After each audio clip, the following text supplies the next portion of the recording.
Dunia saya adalah sebuah labirin yang sunyi, dihiasi dengan perabotan yang tertata rapi dan udara yang terlalu hening.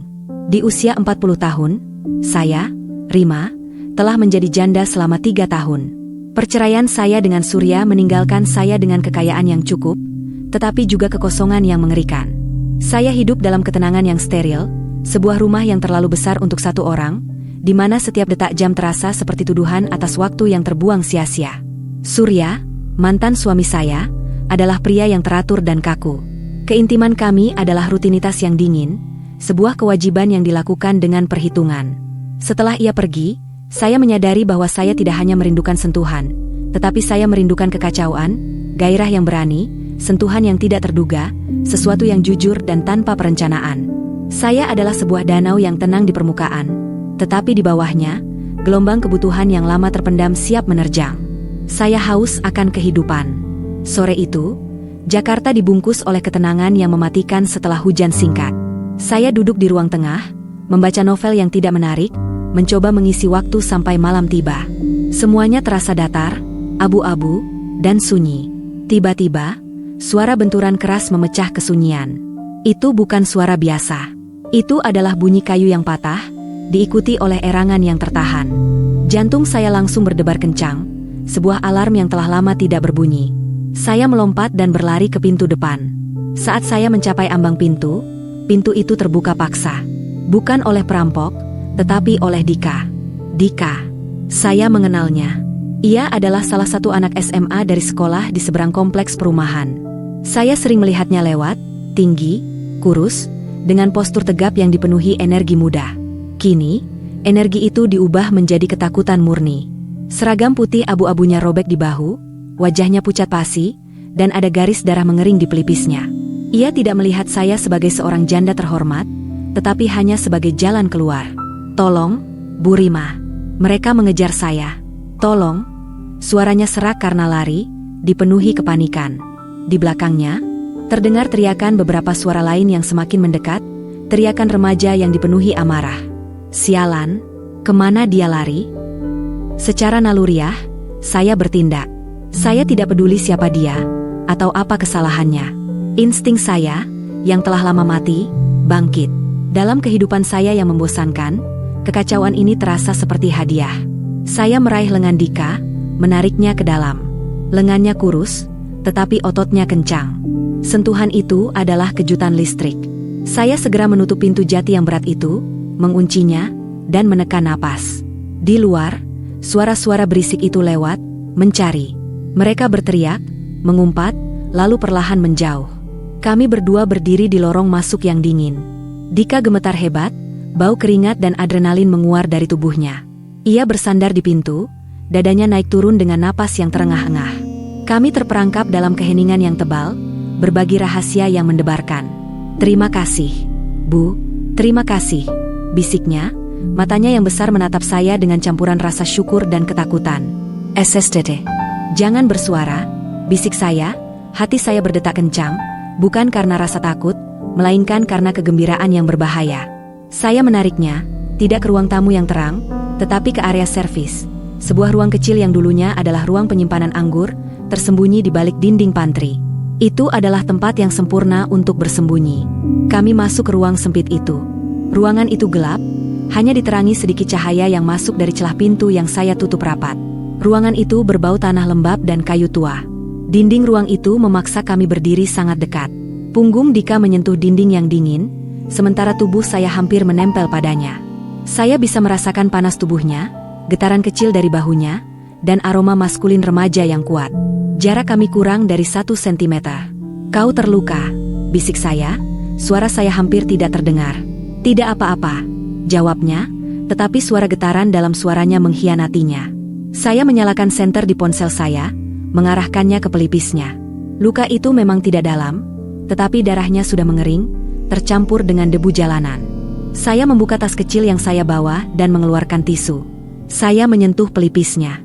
Sentuhan itu lembut, menenangkan, dan mendesak. Dika memejamkan mata saat tisu dingin itu menyentuh kulitnya yang panas. Ia tidak bergerak. Ia menyerah pada sentuhan saya. "Siapa mereka? Kenapa mereka mengejarmu?" bisik saya, Suara saya kini terdengar seperti suara wanita yang merawat, tetapi di dalamnya ada gairah yang tersembunyi. Mereka sekolah lain. Masalah kecil. Jawabnya, masih memejamkan mata. Saat saya membersihkan lukanya, tangan saya tanpa sengaja menyentuh rambutnya, lalu turun ke rahangnya yang tegas. Di sana, di dalam kegelapan dan keheningan, saya melihat seorang pria yang ketakutan, bukan anak SMA yang nakal. Saya melihat kemurnian dan kerapuhan yang telah lama hilang dari hidup saya. Dika membuka matanya. Ia menatap saya. Tatapan itu kini tidak lagi penuh rasa takut, tetapi penuh pengakuan. Ia melihat saya, seorang wanita yang menyelamatkannya, bukan sekadar tetangga yang lebih tua. Ia melihat kekosongan dan kebutuhan di mata saya, dan ia meresponsnya. Ketegangan di ruang kecil itu terasa mematikan. Kami berdua tahu, sentuhan yang dimulai sebagai perawatan kini telah berubah menjadi sesuatu yang lain. Energi antara kami adalah energi yang eksplosif. Tangan Dika yang gemetar terangkat. Ia menyentuh pipi saya, ibu jarinya membelai tulang pipi saya. Sentuhan itu mudah, tidak terampil, tetapi dipenuhi oleh kejujuran dan keberanian yang liar. Itu adalah sentuhan yang mengatakan, "Kau nyata, dan kau menyelamatkanku." Saya menutup mata, bersandar sedikit ke tangannya. Isyarat itu adalah penyerahan total, penyerahan kepada spontanitas dan kekacauan yang telah lama saya dambakan. Dika mencondongkan tubuh ke depan. Bibirnya mendarat di bibir saya dengan intensitas yang brutal dan mendesak. Ciuman itu adalah pelepasan dari ketakutannya dan pelepasan dari kesepian saya. Itu adalah ciuman yang menghilangkan semua perbedaan usia, peran, dan status. Itu adalah momen kejujuran yang telanjang di tengah kegelapan. Saya membalas ciumannya dengan kekuatan yang mengejutkan diri saya sendiri. Saya mencengkeram kemejanya yang robek, menariknya lebih dekat. Saya ingin merasakan kehidupan, kekuatan, dan bahaya yang ia bawa. Saya ingin menyerap kejujuran mentah dari gairah muda ini. Tubuh Dika, yang dipenuhi adrenalin dan ketegasan remaja, menekan saya ke dinding yang dingin. Kontras antara dinginnya dinding dan panas yang memancar dari tubuhnya adalah sensasi yang memabukkan. Kami bergerak liar di ruang kecil itu, didorong oleh kebutuhan mendesak untuk menghilangkan semua penghalang yang memisahkan kami dari dunia nyata dan peran kami. Pakaian kami terlepas dengan cepat dan tanpa pertimbangan. Di dalam bayangan gelap ruang penyimpanan itu, kami bersatu. Tubuhnya yang atletis dan penuh energi adalah api yang memantik kembali gairah saya yang telah lama mati. Sentuhan tangannya yang kasar, kapalan di beberapa bagian karena olahraga atau berkelahi, menjelajahi kulit saya. Sentuhan itu adalah afirmasi yang brutal, "Kau diinginkan." Saya memeluknya erat, merasakan kekuatan yang menopang saya, kekuatan yang saya dambakan dari surya, tetapi tidak pernah saya dapatkan. Setiap sentuhannya adalah sebuah pertanyaan dan jawaban, sebuah pengakuan bahwa kami berdua adalah jiwa yang kesepian, mencari pelarian di tempat yang paling tidak terduga. Dalam keintiman yang didorong oleh adrenalin dan kesendirian, gairah mencapai puncaknya. Itu datang seperti gelombang badai. Saya menjerit tanpa suara, menahan napas, menggenggam bahunya erat. Itu adalah pelepasan emosional yang total. Rasa bersalah, kegembiraan, dan kenikmatan yang memabukkan.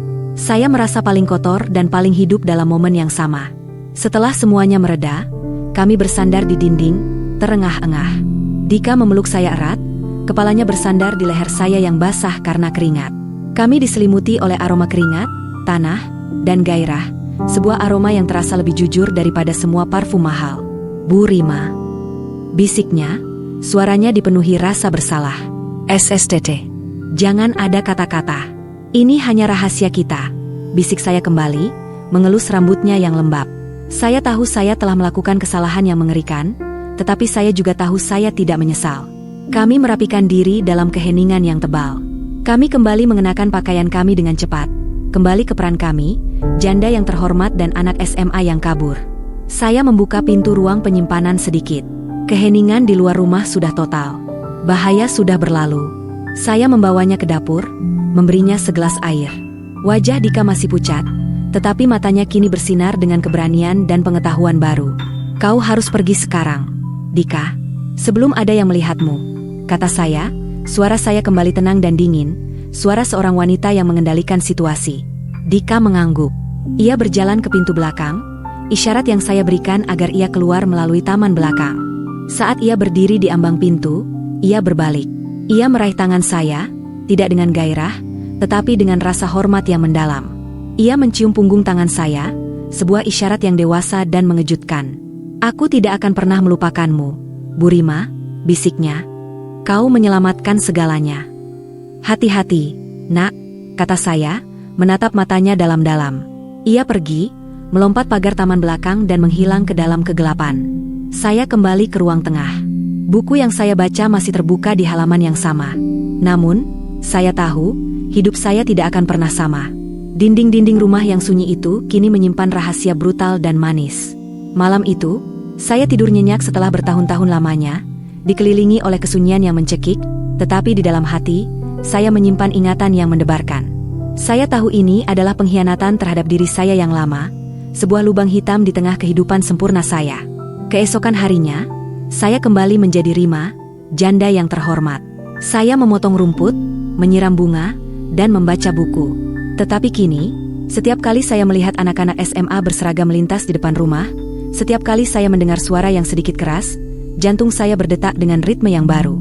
Saya akan terus hidup dalam dua dunia. Dunia yang terang dan aman di siang hari, dan dunia rahasia yang gelap dan membakar di malam hari. Suara benturan pintu dan aroma keringat remaja telah menyuntikkan kehidupan yang brutal dan jujur ke dalam jiwa saya yang mati. Saya tidak tahu kapan atau apakah Dika akan kembali. Tetapi saya tahu, perselingkuhan ini tidak akan berakhir. Itu baru saja dimulai. Dan saya, Rima, adalah tuan atas rahasia najis ini, terikat pada seorang bocah SMA yang tidak pernah disadari siapapun. Seorang pria yang telah mencabut nafsu yang terpendam dari jiwa saya di dalam kegelapan ruang penyimpanan yang sempit, di balik pintu rahasia.